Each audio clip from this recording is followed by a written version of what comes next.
everything Arsenal and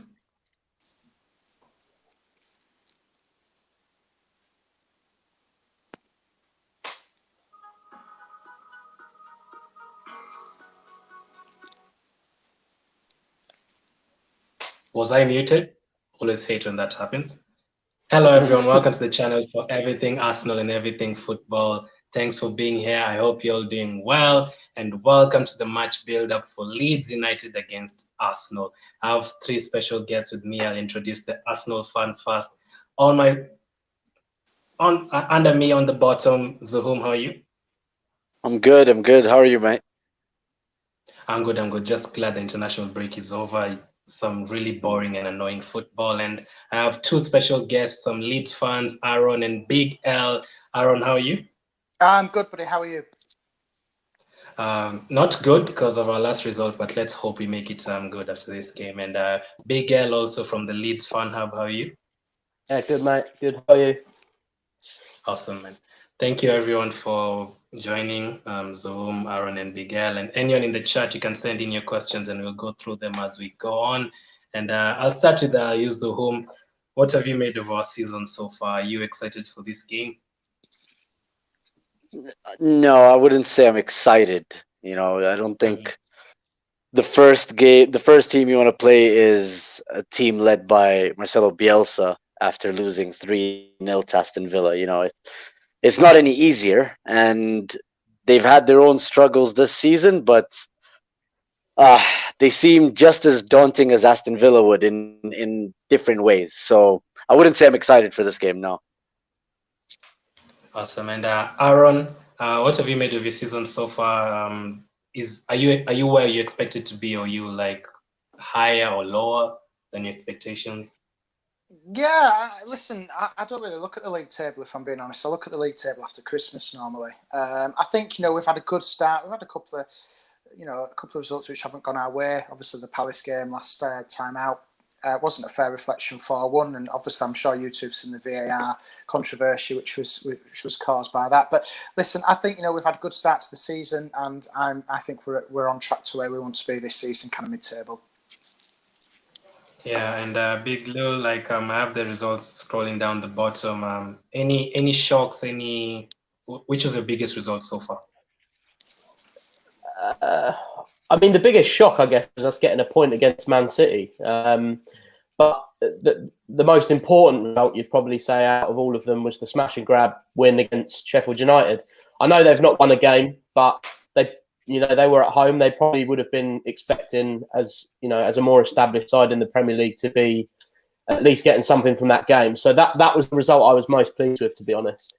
And a point out of the City and Liverpool games were probably more than we could have hoped for. So I think we've started well. We've had a bad decision in the Palace game, but we probably would have still lost that game anyway. I think the larger issue in that game was probably just VAR in general, as opposed to the result.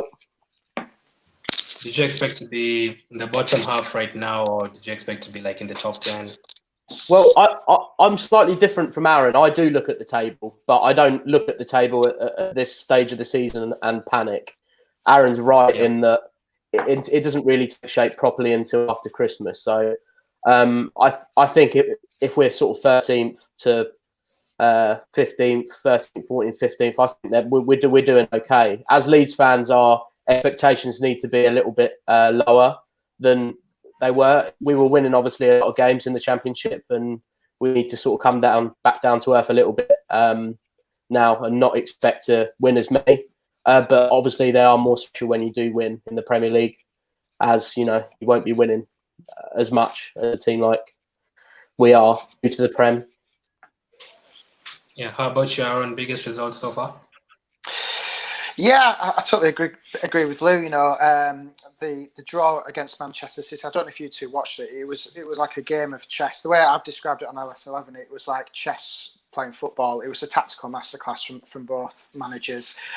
So I'd say the draw against Manchester City, but I'd say, the game as well, even though we lost 4-3 to Liverpool on the start of the season, we give a really good account of ourselves there. And, the pressing and the style of football that we've come up with from the past kind of couple of years is great.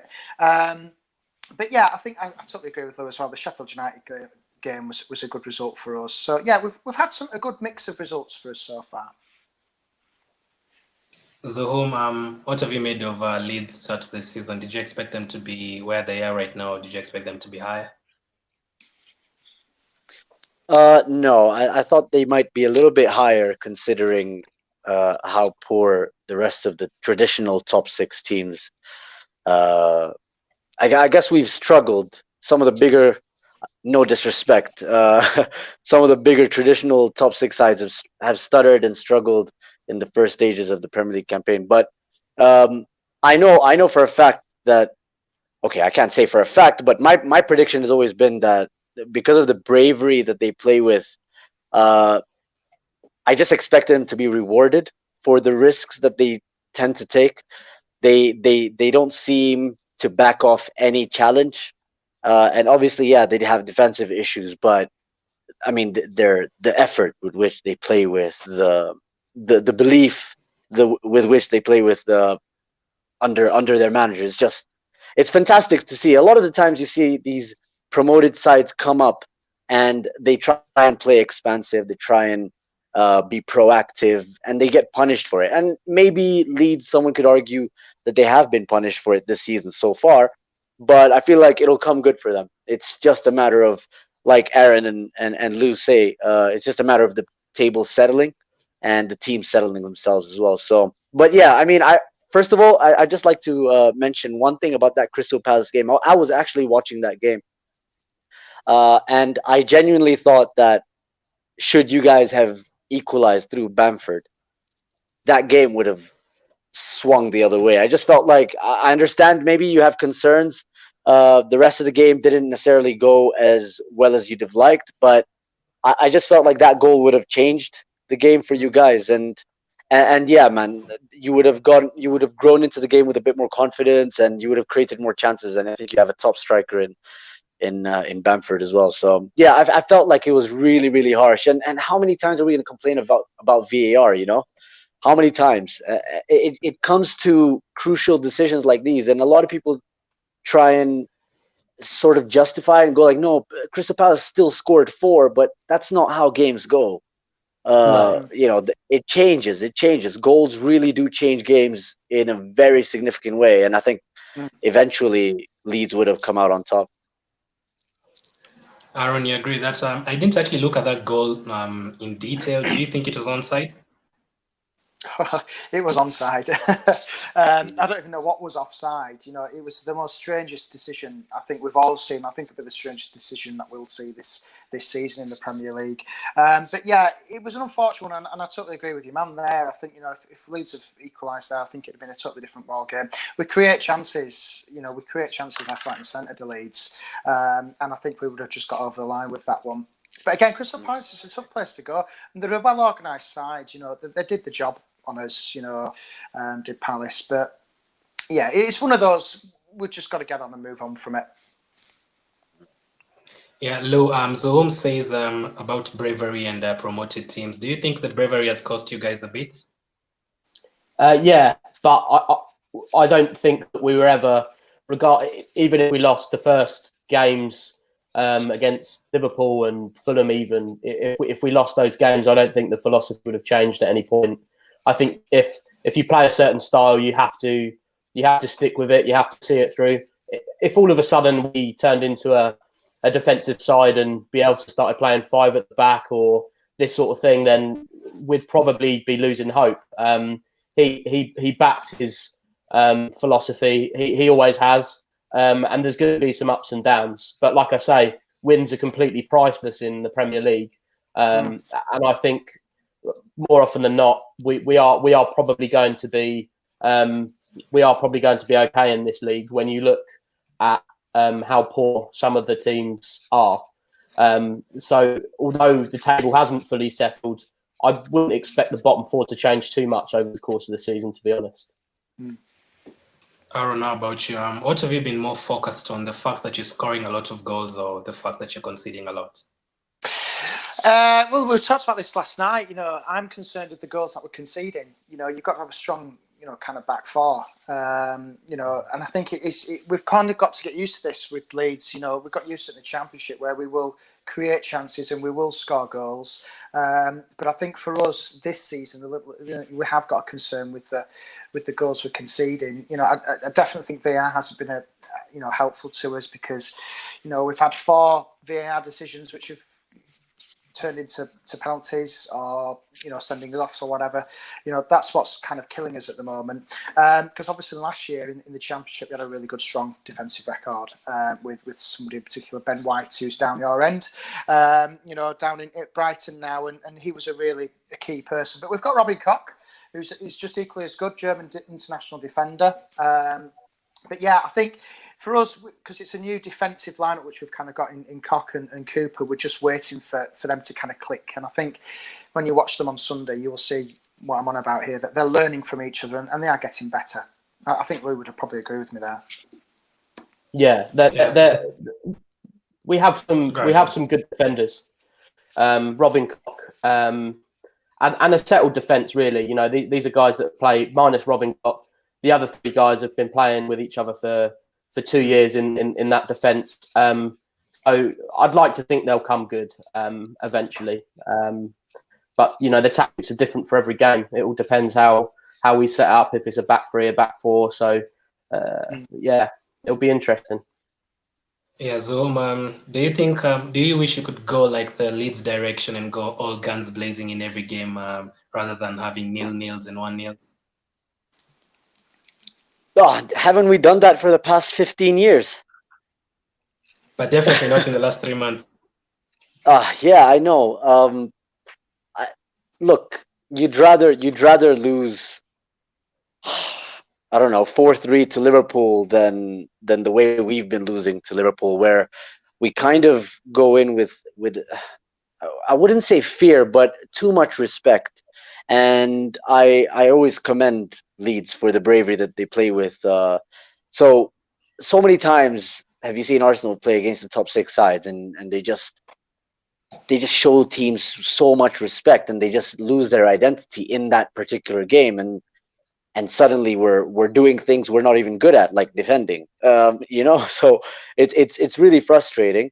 But obviously, in the last few months, something we have been good at is defending. And for once, I think maybe it's not a bad change.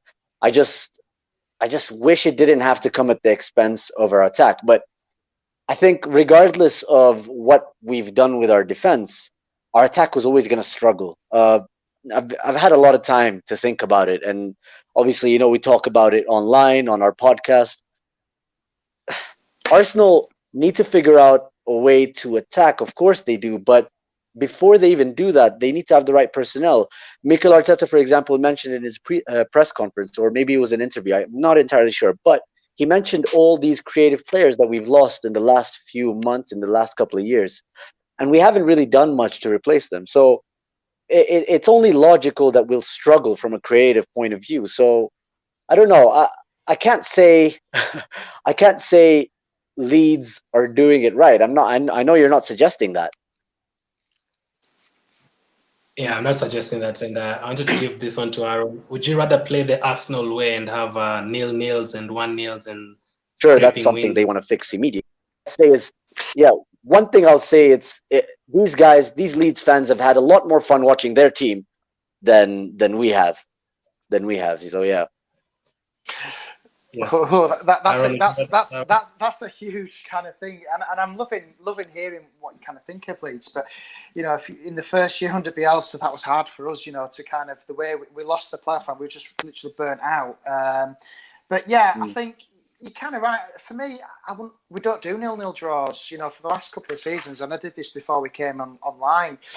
We've lost out of the 80 games that we've played, we've only drawn 0-0 twice. under Bielsa, and that's a huge stat. So we don't do 0-0 draws. It's something which we're not used to. So I prefer to watch the creative attacking football as a fan, as Leeds, and even if I want a Leeds fan, I'd probably enjoy watching them play the way we go forward with the ball, create chances, and I wouldn't like 0-0s if I'm being honest. No, I'd take one this weekend though. Yeah. Would Zoom just check the private chat to Zoom. Lou, your next 5 fixtures. Let me put it on screen at the bottom.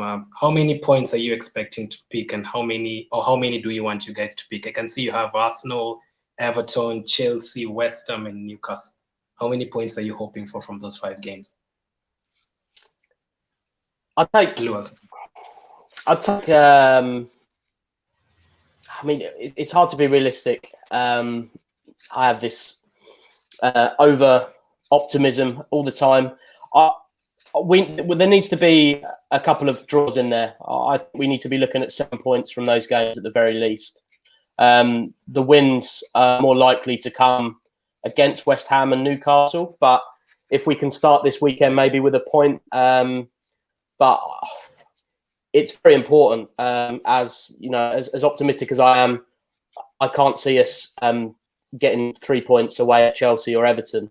But home against Newcastle and West Ham, you need to be looking at 6 points there, really. We need to be beating those mid-table teams if we aren't going to beat teams like Everton and Arsenal in the top 6. So it is a massive run of fixtures, and we obviously have Man United coming up as well in the fixture after the Newcastle game, I think. So, really, really important run of games. But I would take 7 points. Maybe I'll take 5. I don't know. But we need to be picking up points. If you're in the same situation as Sheffield United and Burnley, and you can't buy a win, if you have a run of 5 or 6 losses in a row, then you're going to have to start worrying about how it's going to pan out. Yeah, Arron, would you be happy with 7 points, or would you want more from those games? Yeah, listen, for me, and I've said this on our channel before, we just need to get to 40 points, and anything above 40 for me is a bonus. Because we want to stay in the division. We don't want to be a yo-yo team. We don't want to go back down. So the magic number for me is 40. We're on 10, so we need 10 more victories in this division. For me, I'm a little bit more kind of be a bit more realistic. I'd take 5 points from those 5 games. Everton away, it's going to be very, very difficult. I know they've started to slow down a little bit. Chelsea away, we've got a huge rivalry with Chelsea, as has of you guys, but it's going to be difficult to take anything away from them. But as Lou said, the 2 games that I'm looking at is probably West Ham and Newcastle, and they're both home games those as well, which is important for us, is your home form to kind of stay in the division and then build on from that. Would you be surprised if you went to Everton and won and then drew with Newcastle at home? No, because it's something which we would probably do. A lot of Leeds fans will probably look at the Newcastle game and expect 3 points, and we'll probably lose it. But then we've probably got Chelsea and win, but we don't win in the capital. We haven't won in the capital for over 2 years now. We just don't seem to do well down there, so I can't see us picking anything up there. But yeah, I think it's a tough one. I think for me, the home games are crucial for us. Yeah, Zuhum, I'll put our next 5 games at the bottom. We have Leeds away, we have Wolves at home, Tottenham away, and then we have home games against Burnley and Southampton. How many points are you hoping for from those games? I mean, come on. If you're asking me how many points I hope for, I'm hoping for maximum points. But realistically speaking, I always did say that after the Liverpool and Man City games, we'd see our true level, where we really are at, because we'd be playing against teams that are maybe in transition in a similar stage in terms of its progress. So I don't know. I think I'd say 11 maximum. I see us dropping points at Leeds, to be honest. I see us drop. I don't expect to win. And I'm not just saying this because you have two lovely gentlemen from Leeds. No, I'm not saying that. No, I actually didn't expect us to win our game there. And then obviously against Wolves, I don't know, man. A lot of what's coming up right now doesn't seem too positive, because what we do well is defend. The only way we're going to get any points from any of these teams is if we go to that back three again. And you heard Arteta, he's not necessarily looking to rip things up and start anew. So I'd say I expect a point from Leeds. Yeah. I'd expect a point from Wolves.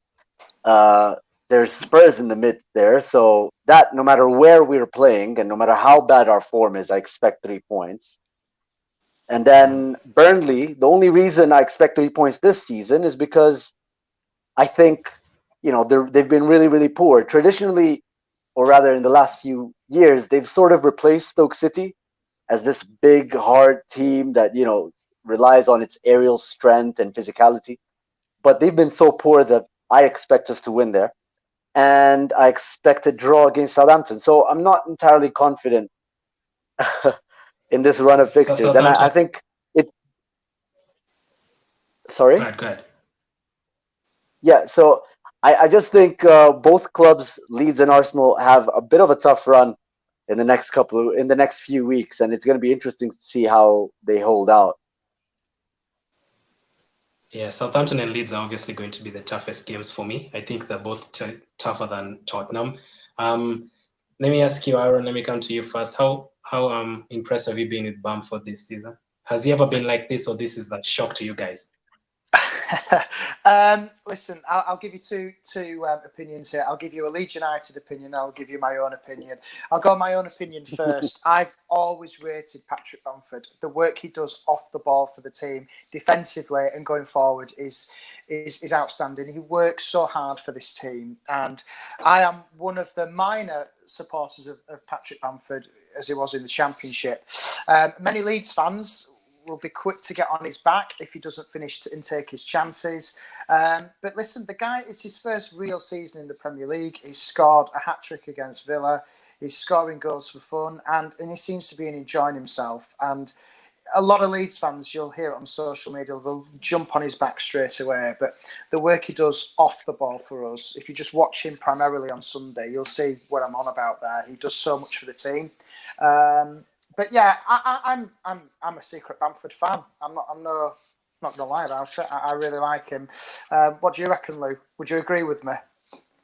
Yeah, I'm not a secret Bamford fan. I've been one of these people that was defending him even when he was playing terribly, and not finishing his chances. But the thing was, in the Championship, we got so many of them. What I've been impressed with the most with Bamford now is that he seems to have worked on his finishing, and he haven't had as many chances, and he has taken his chances, and he's scored, half the goals he scored last year in the Championship already.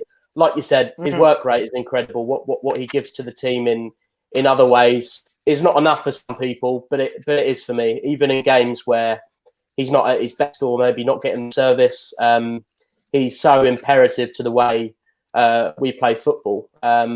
He's been brilliant, and I'm not surprised. I just think he's just carrying on developing, to be honest. Bielsa has clearly worked wonders for his career, as we can say the same for many players in the Leeds side, which is probably what was so frustrating about the Palace result in many ways, that the brilliant little dink finish over the keeper was ruled out for offside, because it could have been another goal on his tally and he could have been at the top of the list, to be honest. I'm not saying he'll maybe carry on the form for the whole season, but I don't think anybody would be surprised if he cropped up with a goal or two this weekend.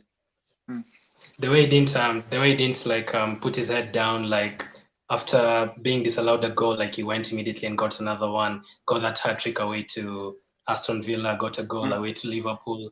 So we have a striker that is misfiring. Would you take Bamford for Lacazette right now? 100%. 100%. the thing is with Bamford, right? I know you guys appreciate his work rate, and he has improved his finishing. I can't speak to anything he's done in the championship. I can't lie to you and tell you I've been watching him for a long time. But something I've picked out from watching him was he's technically really gifted in tight spaces, and that's not something you expect from from I didn't expect it from Bamford. I didn't expect it from any striker coming from the championship. He's technically more gifted than many of the strikers in the Premier League, because a lot of them tend to be either fast or strong, and they rely on physical attributes, and then their finishing. And I'm sure like you mentioned, his finishing is quite good now, or rather, it's improved. But there was that hat trick against Aston Villa where he found himself in between about 2 or 3 defenders, and he still managed to get the goal away, just curl it into the right hand side of the keeper. And I just thought, what I wouldn't give for a striker who simply knows how to maneuver the ball, like just move it around in a way that allows him to create space for himself. And honestly, it was just so smooth. It was so fluid, and that's what I appreciate about him the most.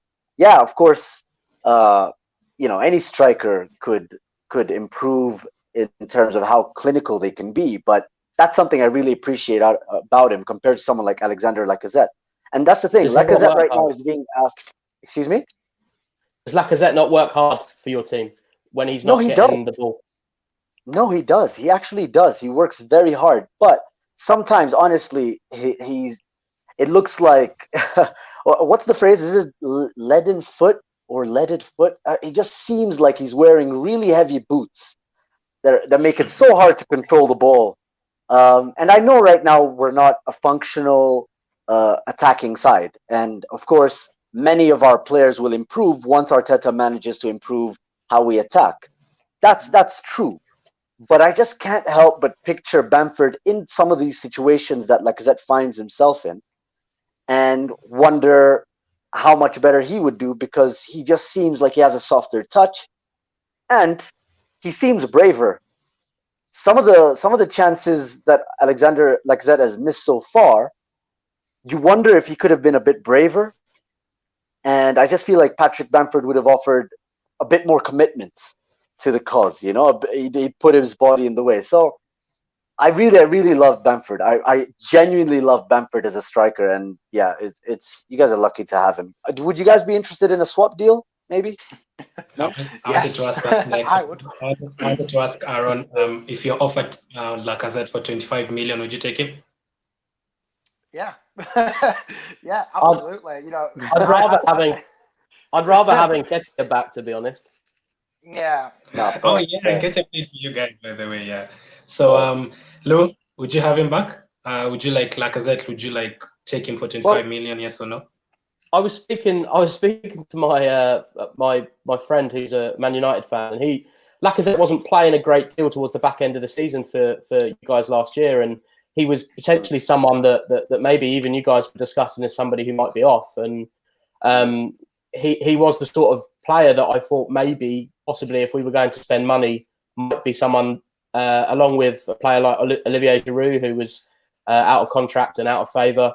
I would have taken Lacazette definitely. Right now, as of what Bamford's done, I wouldn't take him, but we are a striker short, and is probably something we are going to look to be strengthening in that department in come January. We have a lot of young strikers who are promising talents in our under-23s who might break into the first team, but we have Rodrigo's an attacking midfielder. He's not really going to play as a 9. So if Bamford gets injured, then we are short of options. 25 million, I'd say that's probably a bargain, but unlikely. I think Arteta likes it. Lou, just one answer, no explanation. Apart from Aubameyang and Lacazette, which player would you take from Arsenal if you're offered right now? Just one name, Lou. Aubameyang or Lacazette?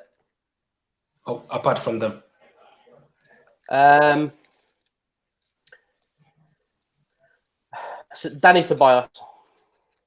Aaron? Saka.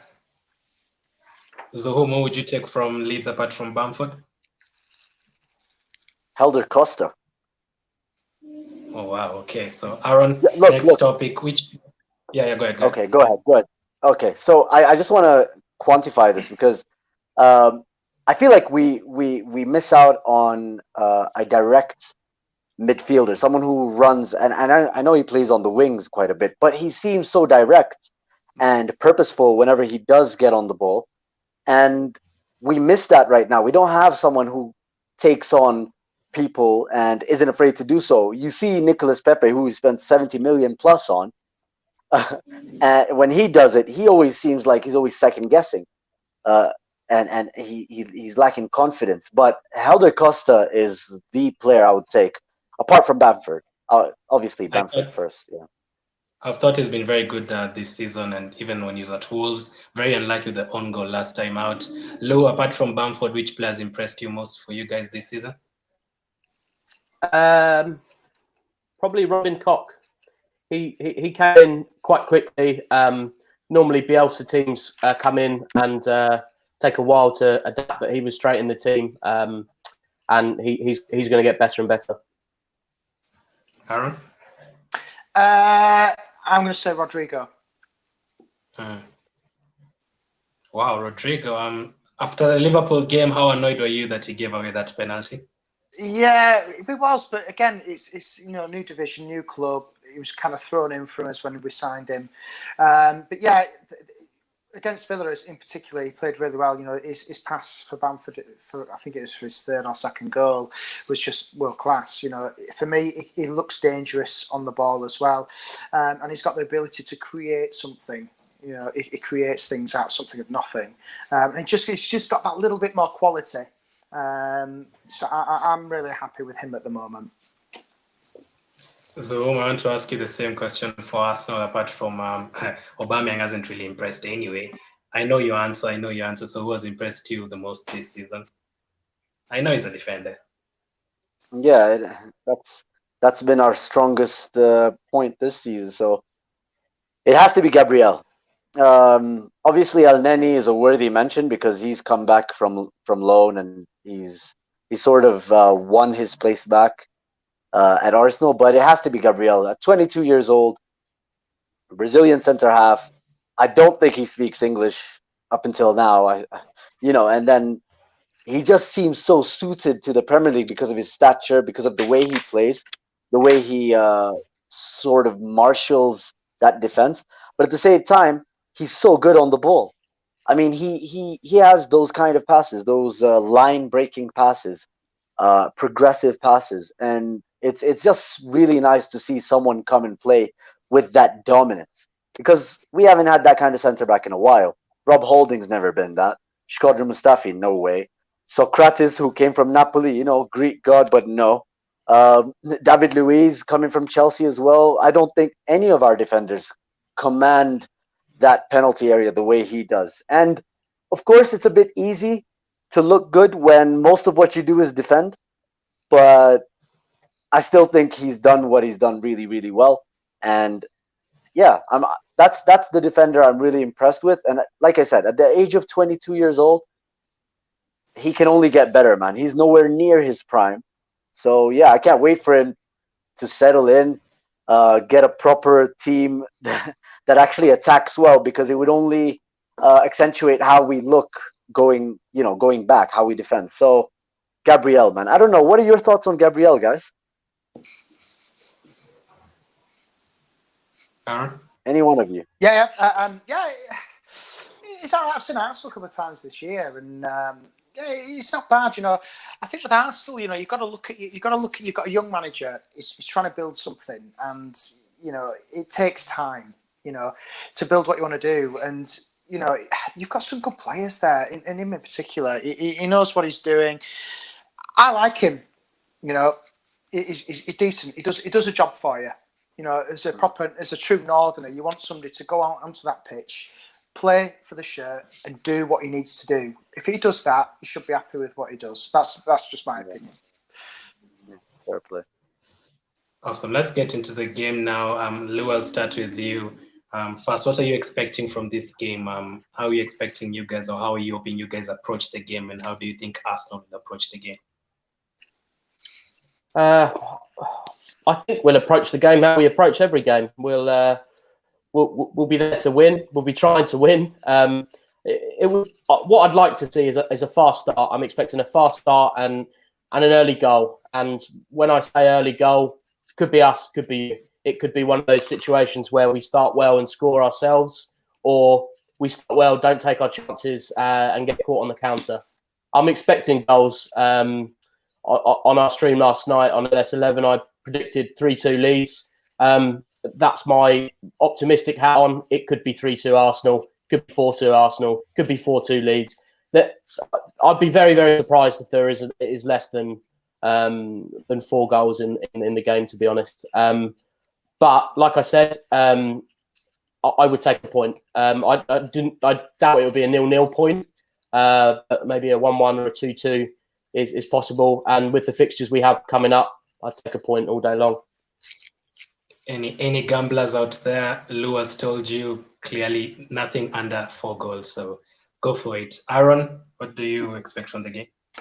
Yeah, I think it's going to be a really high tempo game. It's going to be end to end. There's definitely going to be goals. I can see it. I can see us scoring first. I think you're going to kind of hit us back. But yeah, I think it's going to be a high scoring game. Plenty of goals. I can see a couple of yellow cards early on from both teams. It's going to be high scoring. I think I'm going to go 2-2 draw. That's what I predicted last night. But yeah, I think it's going to be a really tough game for us. But again, it's going to be entertaining. I'm comparing this to the Man City game, which we played earlier on in the season. I think it's going to be that kind of style, and it suits both teams, in my opinion, because I think they'll both go for it. And I think with you guys as well, I think for Leeds fans, I think we're a little bit optimistic because obviously we played you guys in the FA Cup last year, and in my opinion, I'm not being anywhere biased. The first half in particular, we played you off the park at the Emirates. We played really well, and I thought we were a little bit unfortunate to kind of win that game. But yeah, I can see it's going to be close. I think we've just got a little bit more quality. But I think, as you know, Arteta knows all about Leeds. He knows about Bielsa and his methods from being under Guardiola at Man City. So again, I think it's going to be end to end for sure. Yeah, you're actually right. We played us off the park that day, and we were lucky. Probably that was even our hardest game on our run to win in the FA Cup. Zuhum, Lowe says an early goal. That really scares me because Aston Villa actually scored after 30 seconds last time out, but they were disallowed the goal. What do you expect from the game? Yeah, I think to his point, I can see why he'd say that. They really do hit the ground running from kickoff, and that's something we're maybe a bit. I'd say we're guilty of always having these slow starts. Arsenal seem to have these slow starts when they really do need a result, and then we seem so reactionary. It's too reactive from us. Even when we went 1-0 down against Aston Villa, or rather when they had that goal disallowed, we didn't heed any of their warning signs, and we tend to do that. Even before Arteta, we used to do that. So I can see why Lou would say that. But at the same time, I think Arteta will have reminded these players, because we also had a slow start against Leeds in the FA Cup. Was it this year? I think it was this year, right? Earlier this year, yeah. We also had a slow start. I wouldn't say slow start. Slow start is really, it's a bit of an understatement. You guys should have been 3-0 up in that first 45 minutes, I think. But yeah, I think Arteta would have learnt, and so will have the players.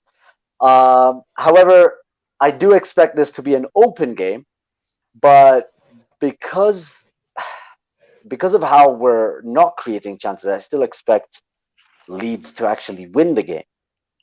So I know you guys have been calling for maybe a 2-2 draw, or you can. Lou mentioned maybe a 3-2, or it could go either way. But I genuinely believe that the trajectory of our season so far is that we don't take enough shots, we don't create enough chances. Simple as. Whereas compared to Leeds, they have so much freedom with the way they play. and it's almost like Marcelo Bielsa is a very detailed manager, very meticulous manager, but he almost lets them loose on teams, and these guys just start, hoarding all over the place, and it's kind of scary how you attack with a lot of numbers. A lot of numbers. I mean, so at some point this season, I can't remember which game, but there were 7 players up on a counter. I'm like, what the hell is happening? So it's really scary, because the main thing that Arsenal struggle with is pinning a team back in their own defensive third. So as soon as Leeds get the ball from us, and we will lose the ball a number of times in midfield, they will pounce with numbers. And that's what's so scary. Because, yeah, sure, we've been countered by Liverpool, we've been countered by Aston Villa, we've been countered by so many teams, right? Leicester as well. But nobody does it quite like Leeds. Nobody attacks with that many numbers as soon as they win the ball back. And that's what really frightens me. I hope Arteta has a plan. I really do. I hope he's been watching a lot of Leeds' footage, but I can't speak to that with any confidence. So yeah, this is weird for me, because I don't necessarily predict losses, but I genuinely predict a loss here. We might have a better performance, but maybe a 3-2, maybe 2-1. I don't think it's going to go either way. Arron, don't you think, like, since you guys have considered 4 against Palace and 4 against Leicester, and us in the last game, Aston Villa could have easily scored like 7, and Partey is missing, don't you think both managers might say, you know what, let's just like try and defend for a bit and try and get like a 1-0 or something? I don't think Leeds will do that. As I said at the start of the show, we don't do 0-0 draws, and it's the problem with Leeds is that we don't have a plan B. We only have one plan A, and if plan A doesn't work, we still keep trying to make plan A better, and that's Bielsa's.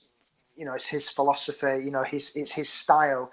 He will try and make things better and make it work. So I can't see it being a 1-0 or a 2-0, because even if we were 3-0 up, especially against Villa in particular, we will keep going and trying to score more. We won't sit back. And they play all the way up to the 90th minute exactly the same way. From minute 1 to minute 90, it's get it in that final third, high press, keep them out of the way, and just make sure that they don't come back at you with a counter attack. And I think that's what's caught us in the last couple of games, that counter attacking presence with Vardy and Sahar in particular from Palace. That's what we've really struggled with. Lou, do you agree? Yeah, I mean, we keep mentioning this FA Cup game that we played this year. So my optimism sort of comes from that, really, in that although we probably had a younger side and a few fringe players getting game time in that game, it was still the same style. We still did hound you for 45 minutes. Probably should have scored a couple of goals. I think we hit the bar. So we're talking about a team this weekend who has got a lot more quality. It's had some money invested into the team. So I think that sort of bombardment should be, by all accounts, on a bigger scale against the better side. I think you're right to be wary of us. I think all teams will be. But again, we've also leaked a lot of goals, and you don't sound confident at the moment. I think you might be saying slightly different thing had you beaten Villa 3-0, and maybe a little bit more complimentary of your attacking players. They're still good players. They're not going to stop being good players. I wouldn't be surprised to see Aubameyang or Willian score against us and Leeds be the team where they sort of maybe turn their form around. It's the sort of game that will suit your attacking guys. But like you say, if you're confident on your defence, it's what makes it such a fascinating game, to be honest. We're talking about, there's a lot of facets that are going to be really interesting watches. Yeah, I think, Lou, you're absolutely right. But I think for Leeds in particular, I think they always step up against the so-called bigger teams in the division. And I think, obviously a little bit different to Arsenal, where you might struggle against some of the kind of the top 6 is what we say. Leeds seem, for me, and this is historically, we always step up against the bigger teams in the divisions that we're in. So, yeah, I think they'll be well up for it. So Zuhum, Arron says that they step up against the big teams. Just the last question before we get into the lineups. Last season, against the promoted teams, we picked up 9 points out of 18. We didn't beat Sheffield at all. We drew with Norwich away from home. They got relegated. We struggled against Aston Villa, probably kept them in the league because they beat us and they survived. So what are you hoping for? What are you hoping to see in this game? Do you want us to attack? Do you want us to defend? A back five, a back three? I want you to attack us. You know, sorry. I'll just jump in. I want you to attack us. No, go ahead. Just give us a game, you know, because that's all we're up for. You know, we're enjoying every minute of this, and we want you to come at us and just give us a good game. You know, we don't, you know, and there are other teams in the division who will sit back and just counter. Like, you know, Leicester are a great example of it, where they just sit back. We want to see that attacking football and make it entertaining for the fans. Sorry. No. I really appreciate that, because that's what I love football for. I mean, don't get me wrong. I love the defensive side of the game. I probably should have just been English. How much I love a tackle, to be honest, because I just love that side of the game, that competitive side of the game, and I can't, especially as an Arsenal fan, I can't enjoy football if I don't see amazing or good attacking football. Now, look, of course, Aston Villa was a bit of a damper just before the international break, right? But it's safe to say that was an outlier in terms of its performance from the club and the team under Arteta. Arteta, for all the complaints about how we don't attack well, at the very least, you knew the players were committed. They'd try and win every 50-50, and they were defensively organized. I don't think just because of that Aston Villa results, that would necessarily be thrown out the window. So I think we're still going to be organized defensively. But honestly, if there's any team to start scoring goals against, Lou is right. They have conceded a lot of goals. They do concede a lot of goals. And of course, these players aren't going to continue being bad for too long. At some point, they're going to pick up, offensively speaking. So I hope this is the kind of game that hopefully sparks a bit of imagination, a bit of creativity from some of our forward players. And because of how much space Leeds might leave as soon as they go on a counter themselves, if we manage to win the ball back as they're countering, we then have a lot of space, and our forward players enjoy a lot of space. A lot of the teams that we've struggled against this season tend to close up shop, park the bus at the back, play with a low block. I don't expect Leeds to do that for large parts of the game. I expect them to really try and hound us and try and win the ball back so that they can go and be proactive. So I think the game is so finely balanced because of those two aspects. We're not that good attacking a low block, and they might not be that good defensively, but we are good defensively, and we've had good defensive performances against some of the bigger sides. So I feel like we've been sucker punched against the guys like Aston Villa and maybe, against Leicester and maybe a bit at Aston Villa. So it's going to be interesting, but very interesting stat. You guys have never lost 3 games consecutively under Marcelo Bielsa. And that does not fill me with any confidence at all.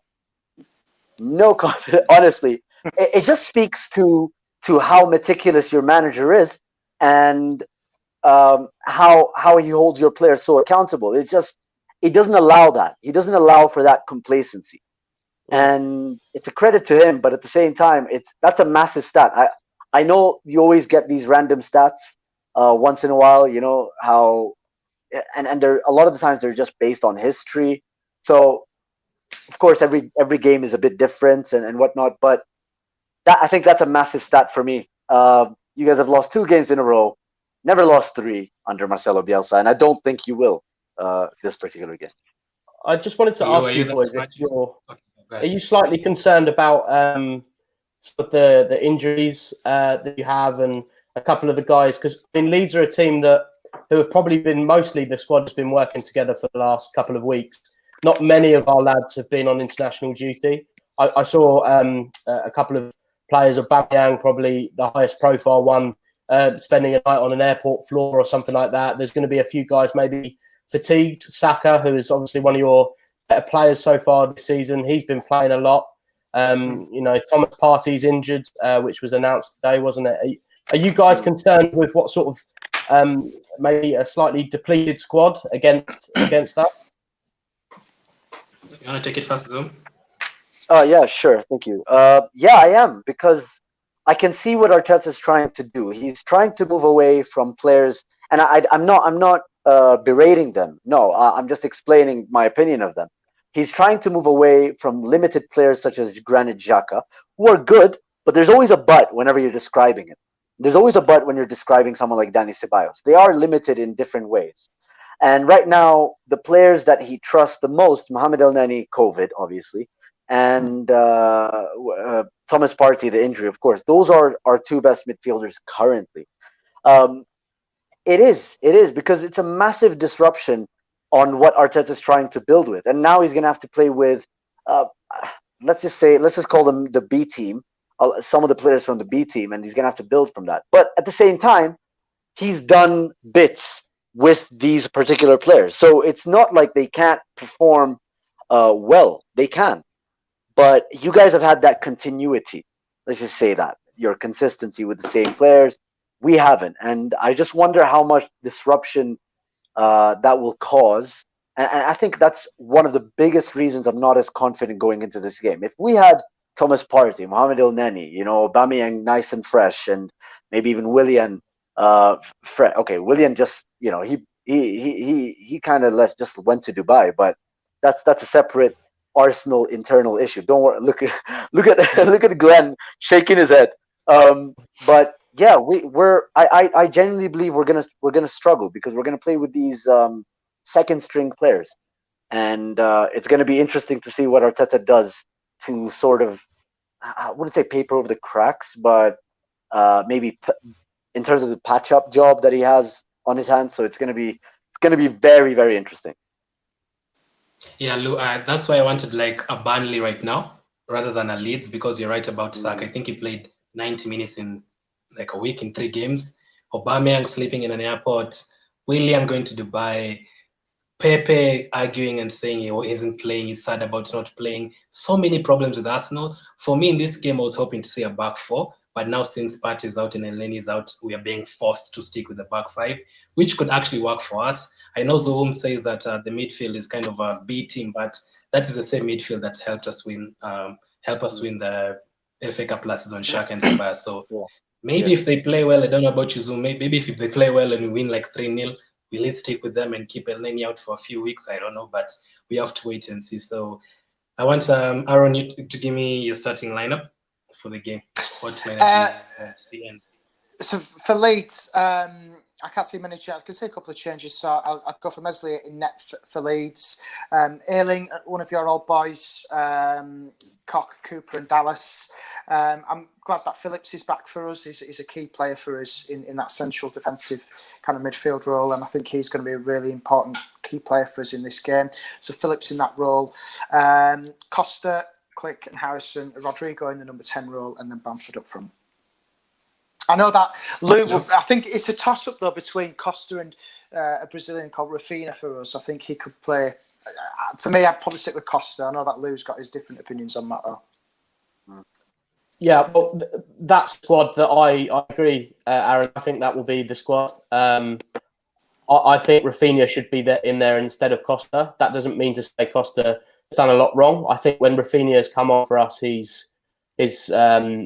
guys might see. I don't know how much you know about Rafinha, but he's shown some real class in the few minutes that he's played so far. His passing range, his pace, he is very exciting. I would like to see him start. I don't think he will. Our lineup doesn't tend to change too much unless there's been injuries. So yeah, that'll be my lineup as well. There might be, like I say, a change on the wings, but unless there's an injury, that will be the lineup.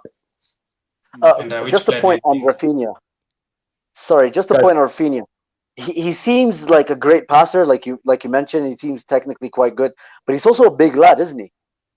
He's quite tall, and I think that's what also scares me about Leeds is that your players they just seem a lot more physical than our players, and that's going to be a big challenge for the Arsenal squad. So yeah, just wanted to mention that about Rafinha.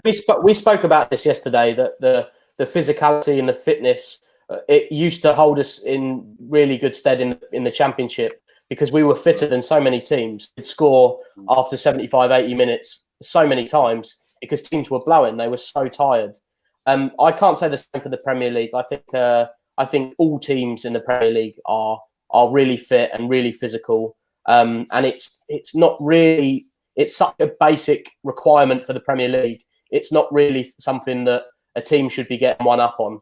I've not heard anyone say that we're physical. I just think we're dogged and we don't give up and we fight for the ball. I think that's what you mean. I don't think we're a particularly physical and daunting side. We don't really score from set pieces or anything like that.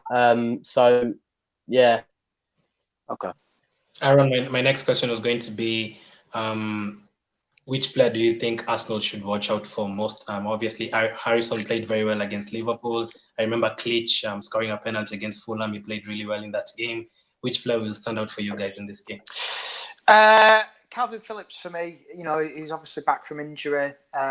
Is one player, especially in the midfield area. I think he's going to be the one who's going to kind of slow the play down for Arsenal. And is also the good thing with Phillips is he can pick out a pass from nothing really. So I think Phillips is probably the one to watch. And I'd probably throw two in for you, Rodrigo as well in kind of that number 10 role. I think he'd be the one to kind of watch. Hello. Yeah. Rodrigo and Bamford. Calvin Phillips, I think everybody knows enough about him now and what the job he does. He's very important to our team, and maybe he's been missing. And it definitely showed in those games that he was. Having him back, if he plays well, hopefully that shores things up. But Aaron's right. The players that you guys want to be or should be worried by are Rodrigo and Bamford linking up. And, as you've seen, Bamford is taking his chances. If those guys click, then they're the danger men. Zuhum, I'll come back to you for the Arsenal perspective. Arron, weaknesses, any weaknesses that you have that Arsenal should target, and any weaknesses you spotted in the Arsenal team? Just use defence, really. I think defensively, I know that there's been a bit of a bust-up, hasn't there, this week on the training ground with some of your players. I think defensively is probably one. So I think the weaker ones is probably David Luiz, really. It's just kind of target him. So center position, okay. And Lou? Central position, yeah. Lou, for you? Yeah. We were saying on our stream last night, I'm surprised Arteta showed as much faith in Luiz as he did when he looked virtually down and out. A couple of big mistakes at the start of the season before his contract was signed. A new contract was signed. He's not someone I fear, to be honest. He's got a lot of mistakes in him, and I think if he starts, he'll be someone we're targeting for sure. And any weaknesses in your team? Yeah, I mean, defensively, we have been clumsy in the centre of defence. I have praised Robin Koch. He has been a bit clumsy at times. I think if you come at us centrally, it is slightly different in that we'll have Calvin Phillips there, who acts, as an extra centre back, if you like, at times. I think that's where we might struggle. But you guys need to match us pace wise. You need to hit us at a pace, or we're going to have numbers back. So you need to be clinical in that respect if you do hit us hard on the break. I don't know about you. I think there was a game that Ayling played as a centre back, I think, against Aston Villa. So which position do you think is a weakness? A weakness, again, I'd probably agree with Lou there, probably the centre-back positions, because I think they're still learning from each other. For me, Liam Cooper is probably the weakest kind of central defender, which is in our team at the moment. But also, I probably look at the other end of the pitch, with Matthias Klick as well. He's not scoring in the free form in scoring at the moment. It's not, for me, it's not in form. He's normally in form. He will pop in and score a couple of goals from 30 yards out, 20 yards out. He normally can kick in. So he needs to up his game a little bit as well. So for me, I'd probably just say central defence really is probably the weakest area. Okay, Zuhum, Lou says he said that William could score against them. I'm not sure about that. And Arron says Luis. But in the last game, we clearly missed Luis because he's one of our best creative players in the team, unfortunately. So do you think having him back is an advantage or disadvantage? I think it's understandable that they'd see him as the weak link in that back 5 or 4, whatever we are, back 3. But he adds so much to our build-up and also in terms of our organization. So I'd actually want him to start. I think David Luiz needs to start. Yeah, I know they're saying about the pace because they don't have the pace. I remember like against Sheffield United, there was a time I think McGoldrick just passed him and he was just about to pull him, and the referee saw that, straight red card. So what's our weakness in that game? Our weakness is it's definitely going to be our attack, man. Simple as, because he talked about Arron talked about how, or is it Lou? I'm sorry. One of you mentioned how you have Phillips in midfield. It doesn't matter who you'd have in midfield because we just don't attack from a central position. We just attack from the wings. So I don't expect you to be troubled in midfield or centrally speaking, to be honest. But you'll see though, Phillips will sweep in. He will come out into that area and he will win the ball back, and that's what he moves around the pitch. You know, he'll be on the left, the right, central. He'll even be in the attacking midfield area. He if you don't close him down, he will have free reign. Don't give him free reign. You know what I mean? But sorry, go on. That's true. That's true. Phillips, what I like about him is that as soon as he recovers the ball, because a lot of the times I see him recovering the ball when he's doubling up with one of his teammates on the opposition player. And as soon as he recovers the ball, he can pick a pass out and suddenly leads her out. So, I mean, that's what's so dangerous about Phillips. In terms of Arsenal's weak links, I think it's definitely going to be our attack and how we create our chances. If we just simply don't create enough chances, and our attacking forward line rather is too flat sometimes. There's just not enough imagination from them sometimes, and I hope the amount of space that Leeds leave in behind sometimes would allow us to maybe find that spark, but I just don't see it. I think that's definitely going to be our weakness. Once we have the ball and we're trying to pin you back, there's just not going to be enough movement. I just predict there's just not going to be enough movement from our players and possibly not enough vision from the players on the ball. So, yeah, that's where I think we're going to be weak. You're making me not want to watch this game. And do you think they have any weaknesses? Yeah, I mean, I think the reason, I don't know if you'd agree, correct me if I'm wrong, Lou and Arron. I think the reason you guys concede is certain lapses in concentration that are just sort of unprecedented. Because, you know, especially under someone like Marcelo Bielsa, it's almost like the players are letting him down in crucial moments in phases of play. So I think that's where we're going to have to pounce and make sure we take our chances. I just said chances, you know, in plural. That's ridiculous. That would be shocking. Yeah. I think we're going to have to pounce on any lapses in concentration they have. But look, form is temporary, class is permanent, and we have a lot of players that are simply class. So I know William can perform at a higher level than he's doing it right now. I know obviously Aubameyang can do that. Saka as well, you know, he can make something out of nothing. Dani Ceballos and Granit Xhaka, in as much as they have their limitations, they're still very good players. So I'm hoping they kind of just find their mojo in a way, for lack of better words. Yeah, I think that's it. It's also going to depend on our system. I don't expect to see a back 4. I don't think you should expect to see a back 4, especially after what. Give me a line. Yeah, so Arteta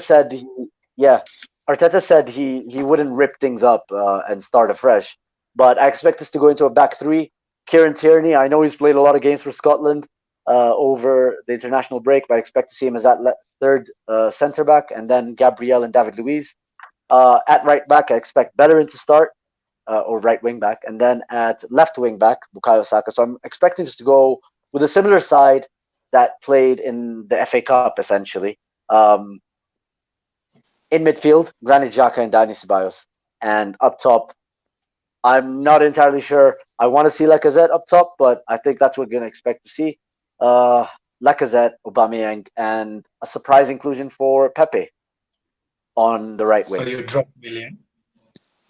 I would drop Willian, mostly because we're not functioning from an attacking point of view, and I don't think he's the guy to instigate that, to start that. And at the very least, Pepe isn't the guy to do that either, but Pepe can individually find a goal or an assist from out of nowhere. So I'd rather have that than the technical security that Arteta is looking for when he plays with Willian. Willian keeps the ball better than Nicolas Pepe, but in as much as Pepe is very much high risk, high reward, he also would score a goal or give an assist. So yeah. Awesome. Let's go to the combined 11. You're going to play a 4-3-3. Just quickly, the last topic.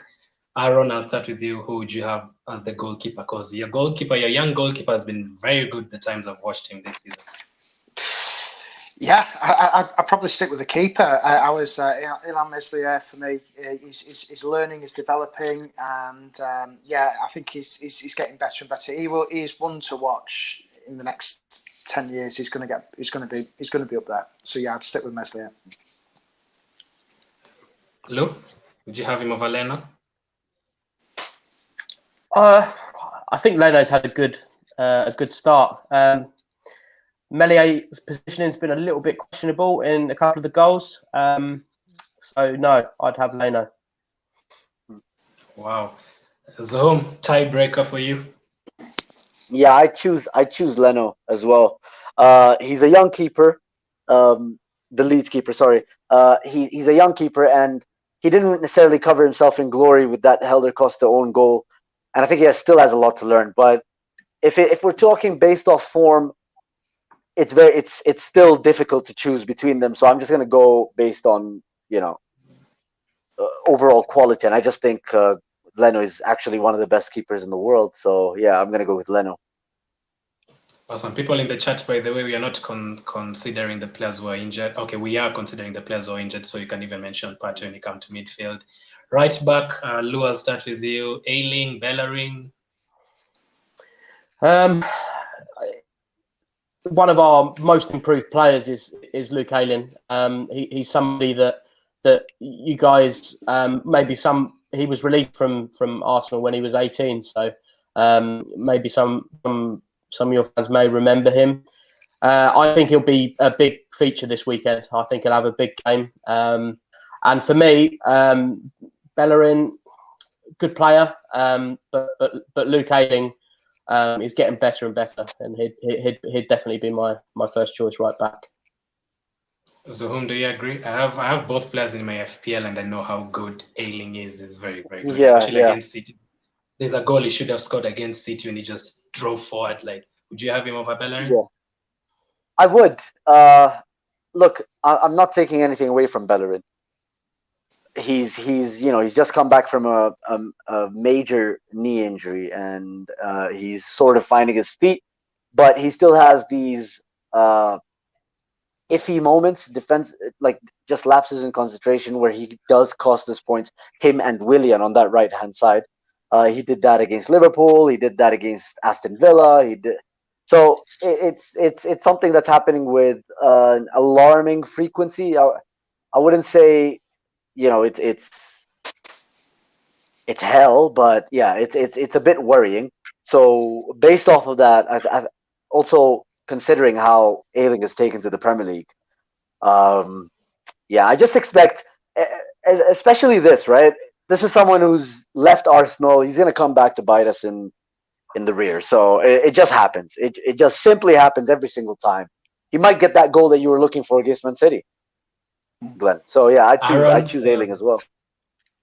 Arron, the Arsenal fans have agreed with Lou. Do you have any other opinion? Yeah, I think I'll probably agree with him there. Ayling, for me, most improved player. I've always rated him since he signed for Leeds. Yeah, I'd have him as my first choice right back for both combined teams. Yeah, absolutely. Is he like your captain or vice captain? Because I think against Aston Villa he was captain. I think Yeah, I he's saw that. he's his vice captain at the moment. Yeah. Okay, so clean sweep for Ayling. Left back, I think Dallas plays there. So Zoom, I'll start with you, Dallas or Tierney. We're going with the left back. Okay, so yeah, I'd still choose Kieran Tierney. Kieran Tierney, yeah, sure, he's being played in all kinds of positions, but honestly, he's taken to the Premier League like a champion. I love every single thing about him. A lot of the times when I play with and I know this sounds very childish, but allow me this moment. A lot of the times when I play with my friends on FIFA, as soon as Kieran Tierney wins the ball, I just remind these guys, listen, man, this guy is Scottish. He's going to play hard. And we haven't had that kind of defensive mindset in such a long time. And I just appreciate him so much. I think offensively, he still has a bit more to do going forward, but he's just been so impressive. And I think he's just going to go stride to stride. So I can't wait to see what he develops into. It's definitely Kieran Tierney. Arron, Tierney, Dallas. I think Dallas scored against Leicester. I think he's right-footed, if I'm not wrong. Yeah. I do like Dallas. He works so hard for the team, and he will run his socks off. He did for Northern Ireland in the international break. But for me, if I was going to compare the two, and I wanted one of them in my side, I'd probably go for Tierney as well. Hello. I'm the same. Dallas is a utility player you can play anywhere he's put and do a good job. Another one of our most improved players under Bielsa. But if we're going for a combined 11, I'm going to go for Tierney as somebody who is a bit more established in that position and will be in that position. Dallas might be playing right midfield next week. So, yeah, Kieran Tierney. I'll start with the Arron on the next one. Obviously, you guys have said the centre-back positions haven't been that good. And for us, of course, you've given us some judgment on Luis. So who would you have in the first centre-back position, the right side? Robin Koch, again, it's an international German defender. And I think he's getting better and better. And I know he's had some unfortunate, decisions which have gone against him. I think for him, he's learning, he's getting better. And he looks dangerous from a set position, especially from a corner. He's quite tall, athletic. I think he's going to get better. So for me, I'd go for Robin Koch. Hello? Yeah, I mean, attacking philosophies from both teams. Robin Koch loves getting forward, a good attacking player. I've slated David Luiz. I've bought into that hype that he's a calamity. So I am not going to be choosing him. So yeah, Robin Koch for me. So how many arguments do you think Luiz or Holding should get there? I think Holding has a better argument than David Luiz, and as much as we appreciate David Luiz for organization and how good he is on the ball, but I'd have to say Koch as well, because he just seems more assured, and even if he does make a mistake, he has the physicality to get back and recover. So yeah, it has to be Koch. And look, Rob Holding is a mention there. I get that, but Rob Holding still has a bit more to do to try and to convince us that he's a mainstay in our defense. I mean, it's no surprise you're still looking forward to Pablo Mari coming back yourself, isn't it, Glenn? So yeah, Robin Koch. So far, so balanced. Leeds number 5, Koch gets in there, and who partners him? Lou, Gabriel, or Cooper? Gabriel. Yeah, young, promising prospect. He's hit the ground running. He might have even surprised you guys. I rate him, and he gets in above Captain Coops for us. Arron, you agree? Yep, totally agree. 100%. So, Yeah. I think Lou's done a good job in describing why. So yeah, fair play, man. So far, 2 players each at the back. So very balanced, just like the league table for both of us. Let's get into midfield. Who would be the, like, let's start with the 2 midfielders. Like, we can play like a 4-2-3-1. So the midfield positions, I'll start with you, Arron, Cleach, Pablo Hernandez, Phillips, Xhaka, Ceballos, Partey. Who would you have? For me, I'd have Phillips in there, definitely. Phillips definitely in that kind of midfield role. Barkley, Ross Barkley. Not Ross Barkley. Thomas, for you guys. I like Saka for you guys as well in there. For me, he looks dangerous in that kind of. He can draw out a tackle. So I'd have him, and then I'd probably go for Helder Costa and maybe Rafinha. Probably Rafinha for me. So I'd take Costa. I'll put Rafinha. I want like your central midfielders like Phillips. Oh, right, yeah. So Phillips, and I'd probably go Click. Okay, so no Partey for you, Lou. Yeah, very biased selections from me as well. But Philip, you guys are in a sort of period where you've not got the balance quite right yet. You're still trying out players in those positions. Phillips and Click have been in those positions for going into their 3rd season now, and they've been doing it. So yeah, I would have both of those guys on the basis that they're arguably still in form. Phillips is still improving, now an international. So you can argue a case a little bit easier for him. Just 2 solid choices in the centre of midfield. So, any arguments for Elneny, Partey, Ceballos? I wouldn't say Ceballos. Elneny still has a bit of way to go, but definitely Phillips, Partey. That would be my mid. Okay, actually, it would be Phillips, Partey, Saka. That would be my midfield 3 because I think there's just so much energy, so much invention as well with those 3. I think that's whoa. Actually, now that I think about it, that's a pretty strong midfield. And well balanced, I believe, in terms of the strong foot of the players as well. So I understand why they choose their own players. It's true, balance is extremely important. I'd say it's even more important than talent and how we've been mixing up our midfield. Essentially, that's what we're looking for right now. So yeah, man. First of all, Phillips makes it into our midfield any day. That's a massive credit to him. Yeah, I think he does. I'm gonna go Saka. Sure, yeah. No, you're the one running it. So I just want the 2, Saka and Harrison will be on the left side. So the 2 in midfield, for me, I'd actually have Cleach and Partey. But since you guys all want Phillips, so Lou has said Phillips and Cleach, and since I've also said Cleach. Phillips to the bun, bro. Come on. So I think we have to go for Phillips and Cleach because Cleach has gotten 3 votes and Phillips has gotten 3. So it has to be the 2. I really like Cleach. We will revisit this. Yeah, we will. Especially that game away to Liverpool, that goal is scored very, very good. So that's the choice. Yeah. Left side, I'll start with Zuhum, Saka or Harrison. Also scored against Liverpool. Saka. Man, Harrison. Saka, man. Yeah. Harrison has been good, but Saka, man. Saka, guys, can I just clarify something about Saka? I genuinely thought Saka would be a dribbling kind of winger, very traditional, bags of tricks and all kinds of talent. But he seems to be very intelligent in terms of his creativity, position.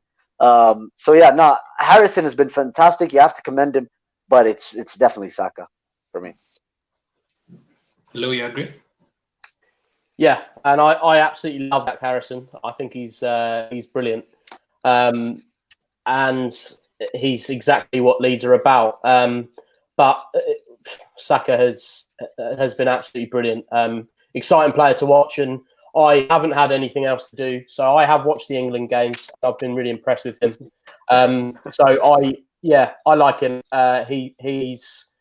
He's somebody that both me and Arron have talked about being worried about if he's not too fatigued. So it'd be interesting to see how he deals with that. Playing against a Bielsa side after some back-to-back 90-minute games fairly recently. It'll be interesting to see how he deals with that. But yeah, Saka for me, left side. So we'll play a 4-4-2. So on the right side, I'll start with you, Arron. Elder Costa, Pepe, Willian. Who would you have there? Oh, that's a tough one. Pepe. The way he reads the game is world class. This guy, come on, you know, compared to Helder Costa, I do like Costa. He works well for the team, but Pepe for me, hands down. Lou? Yeah, I have to agree. He's someone on their day who can completely change a game, score a screamer. We've got to be wary of him if he starts. Has he got an attitude problem? I don't know. He seems to be a bit of a loose cannon in that respect. But if we're going for a combined 11 of players based on talent and ability, then I can't have Costa in above Pepe. No, Pepe for me. Zuhum, I'm actually very surprised with that. You agree with Pepe? Yeah, I agree with Pepe, man, because you know, he can make something out of nothing. He can score a screamer, like Lou said, and you know, he's just so, he's a bit of a, what's the word? Is it? It escapes me, but he can literally do anything. He can score free kicks. He can curl one in from the right hand side. He can dribble past 3 defenders and then score one. He can make late runs into the box and score. He can give all kinds of assists. So it has to be Pepe. But we have to commend Helder Costa. I mean, he's a bit of a workhorse, and I do like him. He's actually in my FPL as well. So yeah. Mm-hmm. Pepe for me. Don't forget that Pepe can also over dribble and annoy you. He can also dribble too much and give away a goal. I know. So front 2, I'll start with you, Lou. Rodrigo, Bamford, Aubameyang, Lacazette. Who would be your 2? Aubameyang and Bamford. I think I was surprised to actually hear you guys so complimentary of Bamford. He's he gets a lot of stick from fans across. Lots of people said he wasn't going to do well in the Premier League. So I'm really, really pleased for him. Aubameyang is absolutely brilliant. I know he's not. I know I'm basing this on fantasy as well. I thought that he was going to be a steal in midfield, Aubameyang, but he looked a little bit stranded out there. I'd like to see him playing further forward. So yeah, up front for me, Bamford and Aubameyang. But I would play, if Rodrigo had been playing a little bit more form-wise, I probably would have said Bamford and Rodrigo. But Aubameyang and Bamford.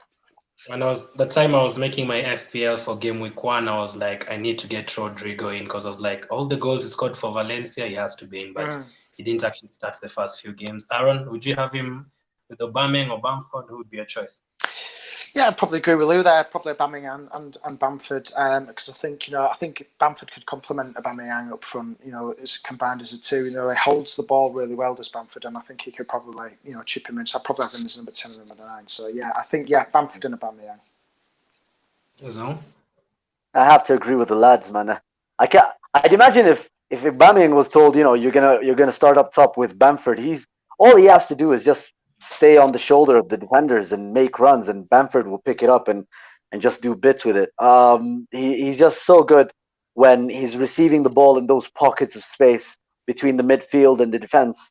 I think he's just so technically gifted. He can really turn and find Aubameyang, especially if you have Bamford linking up with Pepe and Aubameyang. And that's a bit of a strong team, actually. Yeah, I think they're going to feed off each other really, really well. I don't know why I keep finding myself imagining it. Sorry. Bamford, Aubameyang. Yeah, it has to be those 2, especially because of what Arron said. They complement each other so well, man. So yeah, Bamford, Aubameyang. I'm sure, like Arron and Lou, if they were to arrange like a Liverpool Leeds team, they would have maybe just one Leeds player. And for us, when we're arranging like City and Arsenal players, we usually get like 1 or 2 in the team. So very balanced. We've gone for Leno in goal, Tierney as the left back, Ayling as the right back, Gabriel, and your number 5. I forgot his name has escaped again. Cock. Robin Cock. And then in the middle, we've gone for Cleach and Phillips, and then on the left, Saka, on the right, Pepe, and then up front, Bamford and Obama. And that's 6 Arsenal players and 5 Leeds. Unfortunate for Partey to miss out. Unfortunate for Helder Costa to miss out. They've been very good this season. So very balanced team. And last question, I'll start with you, Arron. Prediction for the game and who are your goal scorers? Tough one. I'm going to go for 2-2. And the goal scorers for Leeds, I'm going to go for Patrick Bamford, and I'll probably go for Rodrigo. How about Arsenal? Nketiah, definitely. I think he's going to come off the bench and score against us because he knows all about Leeds, and probably Aubameyang. Nketiah. I'll tell you, Zuhum doesn't like Nketiah, but we'll come to him. Lou? I'm going to stick with my 3-2 prediction from yesterday. I think Bamford will score 2, and I think Rodrigo will score 1. I agree with Arron. I think Nketiah has got. We rate him. We've seen what he's all about. I think he's a brilliant clinical goal scorer. Very sharp. I think he'll score a little consolation at the end. And maybe I think Willian will get on the score sheet as well and start coming for you guys. So, Willian and Nketiah to score. Are we like, what is happening? Do you agree with that? I mean, they clearly know more about Nketiah than I do, and I get their love for Nketiah. But this guy, I mean, his average goals distance is 5 meters out. Very much a poacher kind of striker. Not my favorite kind of striker, by the way. But I'm, like I said, and I've made it clear, I'm not necessarily confident in this game. With Arsenal in the moment, lots of problems, but I think no matter what, I always predict a win for Arsenal, and I think it's going to be a 2-1. We're going to grind it out, and we're going to be a bit more defensively solid than we were against Aston Villa. Hopefully more defensively solid than, similar to what we've seen under Arteta so far. So I'm going to go with a 2-1. I don't know if Bamford scores, guys. I think maybe if Rodrigo starts, I think he can probably get one on the counter against us. Maybe a Bamford assist, actually. And hopefully Aubameyang and a Pepe goalman. I think Bamford will score, unfortunately. I have a question for you, Arron and Lou, about your manager. How the hell does he manage to squat on the pitch for 90 minutes? He's got Anyone have an idea? He sits on a bucket, mate. I don't know if you can see it on there, but yeah, he the way he watches the game, and if you watch him, and I know that Sky will focus on him quite heavily, he crouches down. He likes to read the game. He's a fantastic reader of the game of Marcelo Bielsa. And if something isn't going right, he will switch it around straight away. He will move players into different positions. He'll even make a sub within 10 minutes. He's known to do that.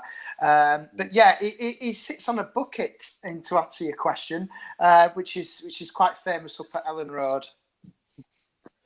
I always feel like he gets tired, Lou. Like, how does he manage to just sit that low and just like focus on the game? Well, I think it's two different things. He likes to look at the game from that sort of point, but he's also got a bad back. So when he's not crouching and like squatting on the floor, he's sitting on that bucket. But yeah, like Arron said, he's such a good reader of the game. That's the sort of viewpoint he wants to see the game, and I find that really interesting because he's absolutely ruthless when it comes to substitutions. We won against Aston Villa, and he brought off our young defensive midfield player, Pascal Struijk, who was playing in Phillips' position at that for this game. He brought him off after 20 minutes. He was also on a yellow card, so he was obviously worried about him getting sent off. He was getting bullied a little bit in that area. He brought on another young lad called Jamie Shackleton, who's unfortunately injured. So you guys won't see him. And he had an absolute blinder of the game and we won 3-0. So, you look at those sorts of ruthless decisions that you want from your manager. It's always very confusing when you've got a player coming off after 20 minutes, half an hour. You'll never see a player who doesn't look deflated after that. They think, well, they've taken me off because I'm having a shocker. But sometimes it isn't always about that. I don't think he was necessarily having a shocker, but he was being bullied. He was a yellow card, and he was looking very raw in that role. So he I don't see a lot of. I mean, correct me if I'm wrong. I don't see a lot of other managers doing making substitutions that early when they see something. It's incredible. Yeah, and kind of going back on Tumlo as well. If you ever watch the football without the pumped in noise, you will always hear Marcelo just absolutely. He'll shouts from minute 1 to minute 94. He just constantly shouts. They are so well drilled. You know, it's quite really. I've watched it a couple of times in the Championship and in the Premier League where he just literally he guides the ball in, you know, and they all listen to him. He does, because that's the way he commands his style of play. So yeah, he's a fantastic reader of the game. He's a legend up in at Ellen Road. He's a god in my eyes. You know, he's such a fantastic manager, and he's so humble as well.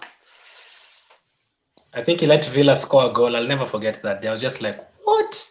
What did he do again? So yeah, he's actually like decides where the ball goes, literally. So Arteta against Bielsa this weekend, very interesting game. I don't know if it's like on the level of Guardiola against Bielsa. That game, people really look forward to it. So it's going to be an interesting game. Bielsa, as you can see, Zuhum, a lot of praise, and that has come under a lot of criticism in the last 2 weeks. So interesting game. I've really enjoyed doing this. Arron, where can they follow you? I'll have your Twitter accounts are scrolling at the bottom right now, but where else can they follow you? Yeah, feel free. I'm just on Twitter. Arron S. Marshall, give us a shout. That'd be great. Awesome. And Lou? Yeah, Big Lou Coops. I'm not sure you want to see my Twitter feed during a game. It's a little bit more X-rated than I've been, but yeah, I wanted to come on and be extra friendly today. I was going to say to you guys, you feel a little bit deflated at the minute with how you're playing, so it'll be interesting. You know, maybe next time, if we happen to have a chat again, to how you're feeling at a different stage of the season, maybe a little bit more confident. But it's great for us. We're back in the Premier League, and we've got fans that are fearing our team, so it's mega exciting for us. Yeah, and just a quick one as well. Our kind of channel is LS11 LUFC. We're on YouTube, Twitter, Facebook, all that sort of stuff. So give us a like and subscribe if you can. Definitely. Yeah, I think they're close to 10,000 subscribers. So yeah, go and subscribe to them. Zuhum? Hey, well played. Yeah, not just Zuhum Omar and on Twitter and IG. We also have a separate podcast called the Nearly Footballers podcast, where essentially I do a podcast with the United fan. I know, just a bit more of the traditional big two in the Premier League era at the very least. So yeah.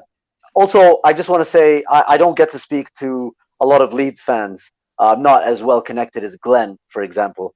But I was, and like just like my friend as well, the United fan, we were really happy to see you guys back in the Premier League, especially close to a decade, man. Yeah, man, nice to have you back. And honestly, great accounts of yourselves so far. Next run of games is going to be very interesting to see how you guys hold out. But hopefully, your bravery is rewarded. So yeah. Just to correct you, I'm not well connected. Arron and Lou are just kind enough to come on, so I appreciate that. Very big game over the weekend. I'm sure you people are waiting for my prediction. I'm going to go for Leeds 3, Arsenal 4. I agree with Lou. It's going to be a high-scoring game. I cannot see it defensively, so let's see how it goes. But everyone in the chat, I appreciate you guys who came on. Thank you for watching. Keep staying safe, and I'll catch up with you guys later.